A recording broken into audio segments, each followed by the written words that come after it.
Hello, xin chào các bạn đã quay trở lại với review 5 phút. Mở đầu trailer tập 11 Tây Hành Kỳ là hình ảnh cả thiên cung đang chìm trong biển lửa. Chiến tích bên dưới đã hóa thành một đống đổ nát. Lúc này, ở giữa không trung, Quả Mục Thiên Vương gầm lên tức giận, phát động công kích về phía ám ảnh Thiên Vương. Điện Sát Tinh chính là một trong số những thiên thần sa ngã muốn tiêu diệt ông để thay thế chức vụ Thiên Vương này. Năm xưa, hắn ta chỉ là một tên đầu bếp quen vì ăn trộm đào tiên nên bị chịu tội. Sau này, gia nhập đội quân ám hồn, hắn tham vọng thay thế Quả Mục Thiên Vương trở thành người thống lĩnh hàng đầu thiên cung. Cuộc chiến giữa cả hai lúc này diễn ra vô cùng gay cấn. Phía dưới, tình hình hiện tại không mấy khả quan vì đội quân ám hồn đã có sự chuẩn bị từ trước. Bát Đẻ Kim Cang đã bị bao vây, chỉ có thể yếu ớt chống đỡ. Hết cách, bọn họ chỉ có thể chiến đấu hết mình đến hơi thở cuối cùng. Tiếng chuông tại Đồng Môn Tháp bất chợt vang lên, thu hút sự chú ý của tất cả mọi người. Thân ảnh trắng kiện màu đồng hiện ra, bộ dạng có vẻ khó coi vì bị thương, nhưng ai cũng nhận ra đây chính là Trừng Phước Thiên.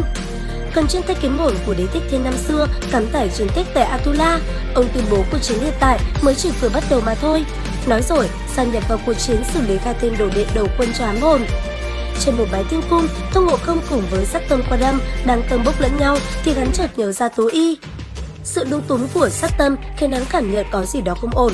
Thấy được sự kiên quyết trên mặt hắn, Sát Tâm bèn kể lại chuyện 100 năm về trước, Tố Y trong một lần thân cận Đế Thích Thiên đã bỏ mạng không rõ lý do.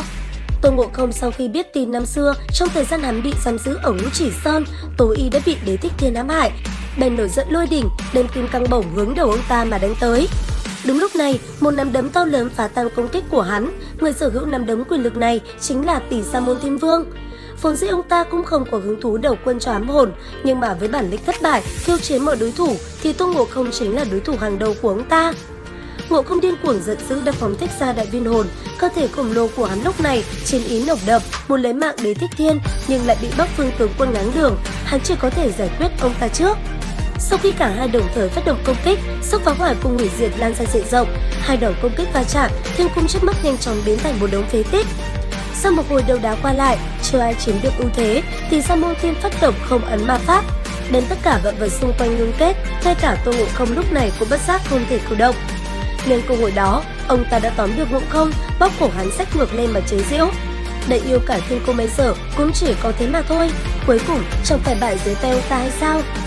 Khi Tỷ Sa Môn Thiên phát động một kích cuối cùng nhằm kết liễu sinh mạng của Ngộ Không, thì lúc này con khỉ kia thu lại lực bộc phát của đại viên hồn. Sau viên kim cang thân hóa thành một mũi đao màu vàng từ sau lưng xuyên thủng lớp phòng ngự của ông ta, đồng thời chuyển bại thành thắng, đem kim cang bổng mạnh mẽ giáng xuống người Tỷ Sa Môn Thiên. Những tưởng ông ta đã bị đánh bại, Tôn Ngộ Không vừa định chuyển hướng mục tiêu qua Đế Thích Thiên thì một lần nữa Tỷ Sa Môn Thiên lại xuất hiện. Đêm này thật sự là bắn ra như đỉa, khiến Ngộ Không cảm thấy thật phiền phức. Không ngờ chiến đấu với hắn đã khiến ông ta ngộ đạo, vượt qua được cảnh giới bấy lâu nay không thành.